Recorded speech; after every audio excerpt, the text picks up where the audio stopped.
Welcome to NITI Talk, that Mbunga podcast where we bring you nothing but the best.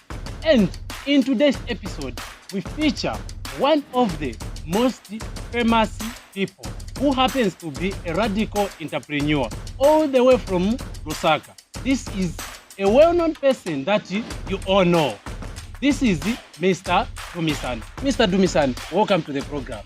Glad to be here, Mr. Mubita. Such an honor to be here, and thank you for inviting me over.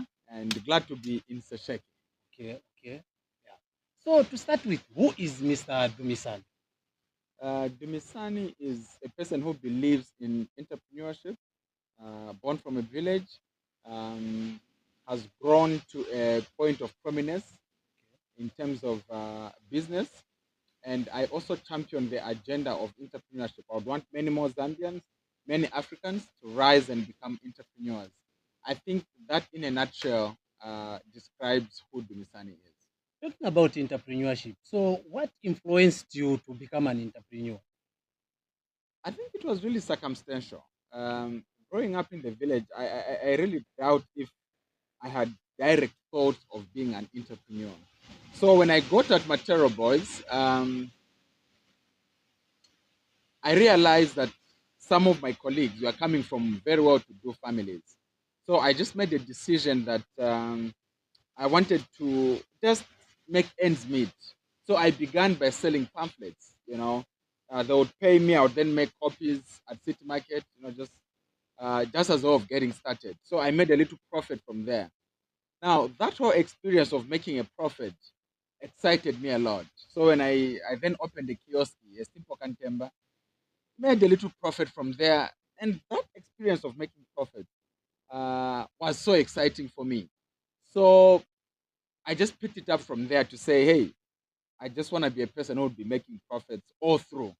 And that was the genesis. And from those little profits, it is what has led me to become an entrepreneur who I am today. It has just been an excitement of making profits. But to begin, I really didn't have the dream of being an entrepreneur. It was circumstantial. It was just meant to make ends meet.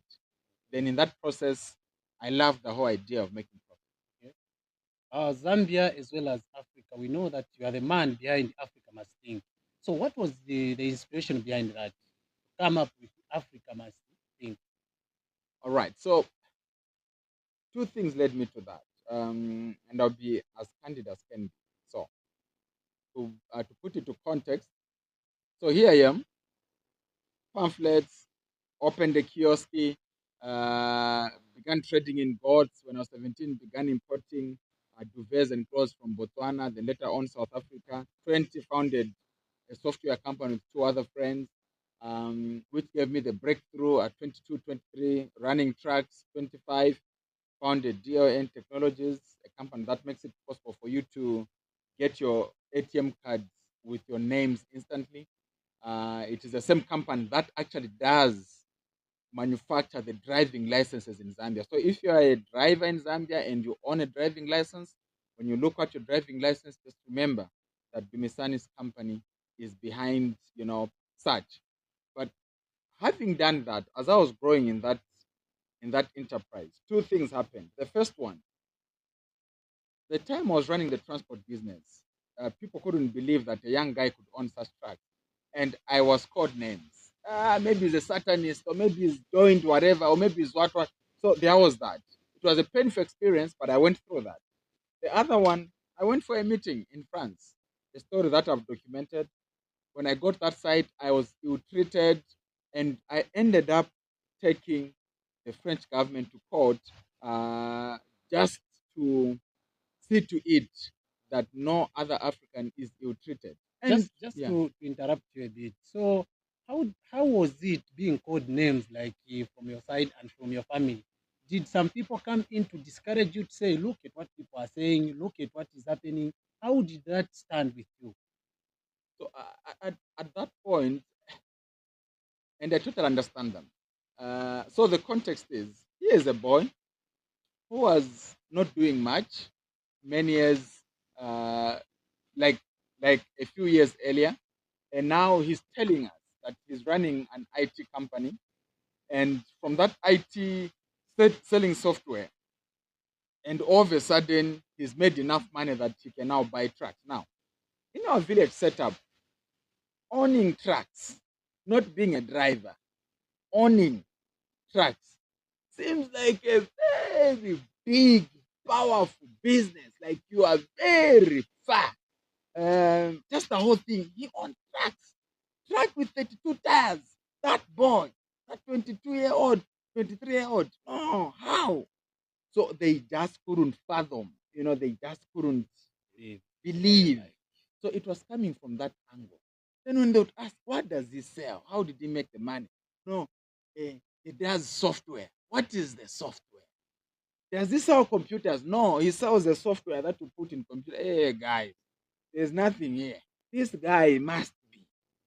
For him to make this kind of money. So it was coming from that angle. It was coming from a point of ignorance.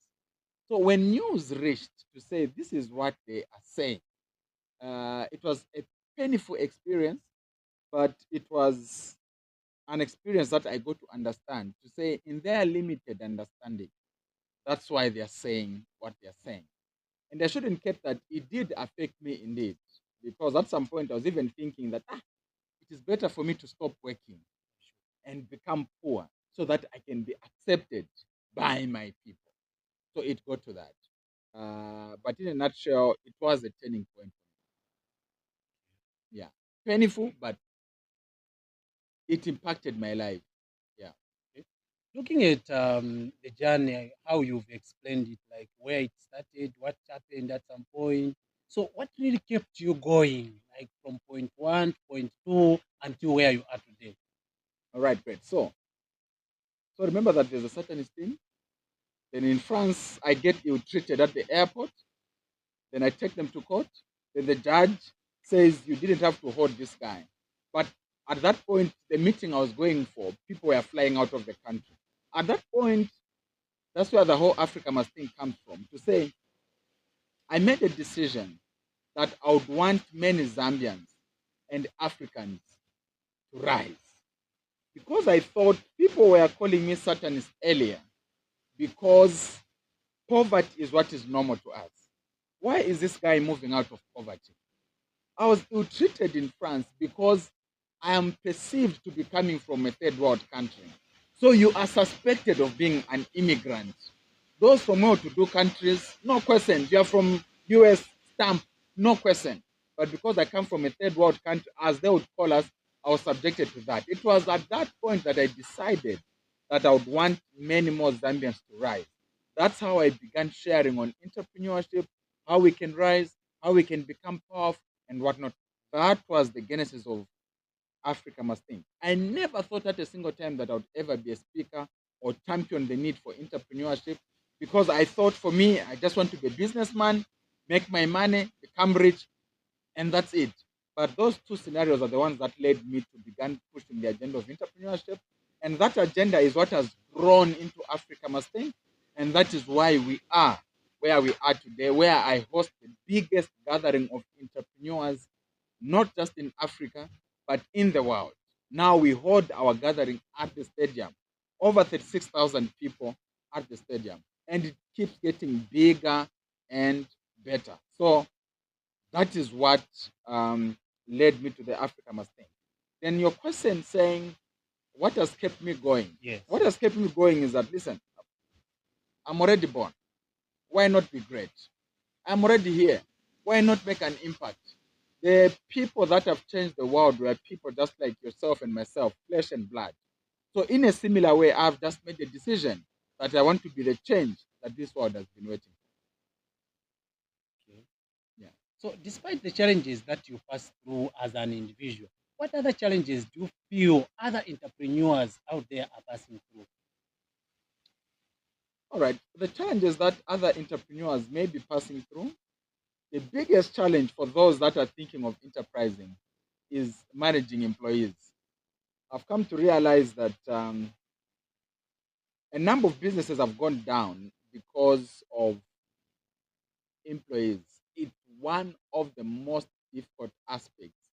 And the challenge that we seem to have is that generally, Zambians are not aggressive enough. So to have a team that you can charge, push, and have equipped as dynamites is quite difficult. So number one is the challenge of having credible, powerful employees in Zambia. It's a very difficult aspect. Number two is the aspect of financial capital. In our Zambian setup, loans are very expensive. Accessing financing is very expensive, and those that manage to access it, um, it, it, it, it, it, it's it's almost impossible to even access it before we even talk of how expensive it is. Just to access it, it's very difficult. Very few people can access loans or funding or seed capital. We have very few venture capitalists in Zambia. We have very few angel investors in Zambia. So the aspect of capital is one that is very difficult for entrepreneurs. And the other aspect that I've also just come to realize is that our governments are still crafting ways to see how they can support entrepreneurs. It is still in the trial and error arrangement. We are not deliberate in grooming local entrepreneurs to make them extremely big. You realize that in certain countries, governments would go out of the way to build Samsung, support Samsung, so that it can grow and become an international conglomerate. We have certain countries like South Korea that would go out of the way to push Hyundai to see to it that it grows to become very powerful. I think in our setup, our governments are not yet, crafted to want to build local enterprises to become, global competitors. I think that is something that I would wish to challenge our leaders to be deliberate about. Yeah. So talking about Africa Must Think, so that was a big conference, we can say, because I think a lot of people outside Africa, Zambia, and just the world at large followed that. So talking about now, like addressing a big multitude like that. So when was your first experience in addressing a big multitude, and how was the experience? All right, great. Uh, well, so to begin with, I never had, and this is something that people don't really get to believe. Mm. I never had intentions of ever being a speaker. Why? One, chief among us, the many reasons is that I grew up stammering. I couldn't finish words, words of sentences. So I never saw myself being a speaker. So being a speaker was very secondary. Now, your question on how I felt when addressing the big crowds, it didn't start big. It started from church, little gatherings. From church, I had my first conference where we had maybe 500, 700 people. Wow. From that, we moved on to maybe 1,000. From that, it was, filling up Mulungush, which was maybe 1,000 something. And it was year after year. So getting to the stadium, we go to the stadium in our fourth year now to address 10,000. From then on, we went to 13. From then on, we went to 30,000 and now 36,000. So it has not happened instantly. It has been, a process, a change, time and again. So this is what I would also encourage my fellow youths, Zambians, and entrepreneurs at large. Don't look at starting so big. Even the same Africa Must Think that people would say Africa Must Think, it started small. And now it is something to reckon with. It's a force to reckon with. Yeah. Yeah. So now, talking about entrepreneurship, a lot of people say, no, entrepreneurs, they just say things. Well, in reality, they don't happen. Where they say, no, these people, they just full of sweet talks. They tell you, do this, it will turn out to this. Just that there's a lot of misconception about entrepreneurship, like outside there. So now, what assurance or what justification can you give to say entrepreneurship is the way to go and it can help one to generate more income and more revenue? All right. Well, my personal take is that if you are to make it big in this life, you need to entertain the thought of entrepreneurship. Why? 74% of the multimillionaires or the millionaires in the world are entrepreneurs. Only 10% of the millionaires are those that go through, being employed and later on they try out other. Those account just for 10%, but 74%, those are entrepreneurs. So if you are to really make it huge and big, you realize that entrepreneurship is the way to go. Maybe I even put it this way. Maybe let me give an example of one of the vehicles that I drive. So if you get to Lusaka, there's a place called Land Rover. It is under Alliance, now Tata. Close to Levi Mwanawasa Hospital, they sell Range Rovers. Walk in there, ask for a Range Rover Vogue. And this is just a challenge to everyone, because that is something you can double check. Walk in there, check for a Range Rover Vogue. You realize that a Range Rover Vogue is $374,000. In Zambian kwacha, that's about 10 million kwacha, one vehicle. Now, if you look at the careers around, those that pay very well, amongst them is being a medical doctor. So a medical doctor will get 21, 22, let us say 20, 25,000. Do your calculations. From the 10 million, how long it will take a medical doctor, the whole 25,000, how long it will take them to buy the Range Rover Vogue? It will take them over 33 years. The whole salary of a medical doctor being saved to buy one vehicle. 33 years. That is with an assumption that they are not paying rentals, they are not having any expenses. The whole salary just to buy one vehicle. Now, with that said, do we see those vehicles in Lusaka? They are there. Then who drive those vehicles? Clearly, it is entrepreneurs who are living in those double-story houses, the powerful mansions. It is entrepreneurs. So if I'm to encourage anybody, I would say, if you are to make real money, a lot of money, you have higher chances of making a lot of money as an entrepreneur than an employee. But I shouldn't kid that for the longest time, we have been told that, no, being an entrepreneur, it is very risky. You need a job, because if you have a job, you'll be getting a salary every month. Every month you are guaranteed. But let me tell you this. Unless you are employed by the government, but if you are employed by a private company, before the owner of that company is chucked out of business, he will fire employees first. When business goes down, he will fire employees first. And you can see it in the time of COVID. When business went down, before the entrepreneur is chucked out of business, he will fire employees before him is out of business. So who is the real risk taker? The real risk taker is a person who is employed. So if you are to manage your risk, run your own thing. And I'll challenge Zambians and indeed Africans to embrace entrepreneurship. It is the way to go. So what advice do you have for somebody who is just thinking of planning to become an entrepreneur? If you have an idea that can lead to fruition, get right on it. Don't wait until you have everything perfect. No one has it perfect. When driving here, I left Livingstone at around 22 hours, very late at night. It was totally dark. The furthest I could see in front of me was just 50 meters, just where my lights can get, just 50 meters. But you know what? I knew that I want to get to Sesheke. I moved in the dark. All I could see was 50 meters. And guess what? Around 02, I arrived in Sesheke. I didn't have to see the whole way. I was just seeing 50 meters. When I get to that 50 meters, I see the next. I see the next. So in a similar way, you don't have to see the whole way of your business. Just know the next 50 meters. When you get there, you'll find another way.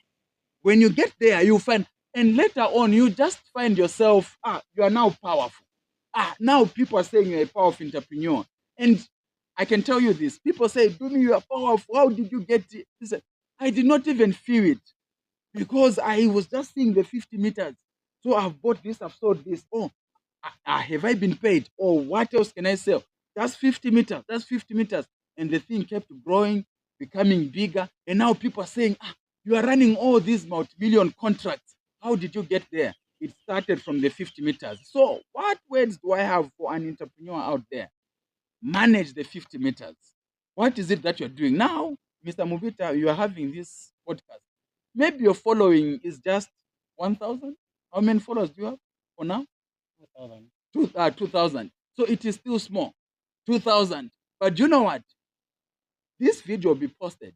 Maybe more followers will come through. But 5 years from today, someone will ask you when you have 500,000 followers or 1 million followers and say, how did you make it? They are forgetting that you started 50 meters. Dumisani is in Sesheke, you invited, you had an interview. Later on, you will have the president on this podcast, and it will be a journey of 50 meters only. So I would encourage everyone, manage your 50 meters. All you need is 50 meters. I got here without seeing the whole way. I was just seeing 50 meters. It was totally dark. And guess what? I made it here. Thank you very much, Mr. Dumisani. There is a lot of wisdom and a lot of encouragement and a lot of inspirations behind. So thank you very much for accepting our invitation. We know that you are a busy person, but out of that, you've spared some time to be with us. We really appreciate Mr. Dumisani. The pleasure is mine. Thanks for the invitation, Mr. Mubita, and your team. I wish you nothing but the best. Keep flourishing, keep getting to the top.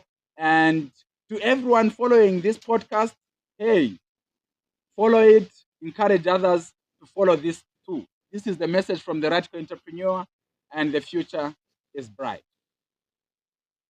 There you have it. I'm sure you've heard for yourself from the one and only Radical Entrepreneur. He has shared a lot of ideas, a lot of inspirations, a lot of wisdom. So why don't you jump into entrepreneurship?